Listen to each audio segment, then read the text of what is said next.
বিশ্বের সবচেয়ে বড় বীচ কোনটি? উত্তরটা লুকিয়ে আছে ভারত মহাসাগরের ছোট্ট দেশ সেশেলসে। কোকো দে মের নামের এই বিরল বীজটির ওজন হতে পারে প্রায় 50 কেজি পর্যন্ত, অর্থাৎ একটি ছোট শিশুর চাইতেও বেশি ভারী এই বিশাল বীজ। অস্বাভাবিক আকৃতি আর রহস্যময় ইতিহাসের কারণে শত শত বছর ধরে এই কৌতূহলের কেন্দ্রবিন্দু হয়ে আছে অভিযাত্রী, উদ্ভিদবিদ ও সংগ্রাহকদের কাছে। বিরল প্রজাতির পাম গাছ লোডাইসিয়া মালদিভিকা এটি থেকেই মূলত এর জন্ম। তবে সব জায়গায় কিন্তু এদের দেখা যায় না। কেবল সেশেলসের প্রাসলিন ও কুরিউস এই দুই দ্বীপে এদের মূল আবাস। এই বীজের নাম কোকো দে মের হওয়ার পেছনেও রয়েছে এক রোমাঞ্চকর গল্প।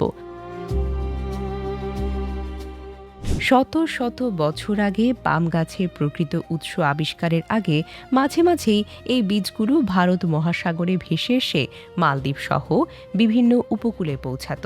যেহেতু কেউ জানত না এগুলো কোথা থেকে এসেছে, তাই অনেকেই বিশ্বাস করত সমুদ্রের তলদেশ থেকে কোনো রহস্যময় পৌরাণিক গাছেই হয়তো জন্মায় এই বীজ।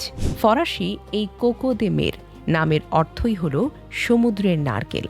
প্রকৃতির এই বিস্ময় কিন্তু অনেক ধীর গতির।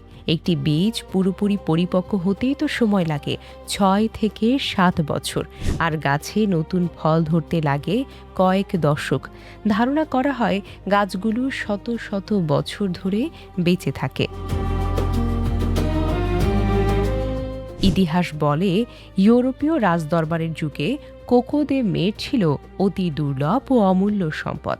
সে সময় এর ফাঁপা খুলো সোনা বা মূল্যবান রত্ন দিয়ে সাজিয়ে রাজা, সম্রাট ও ধনী সংগ্রাহকদের রাজকীয় উপহার হিসেবে দেওয়া হতো।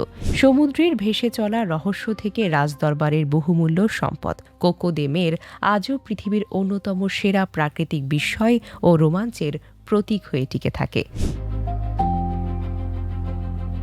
Desk report, recap news.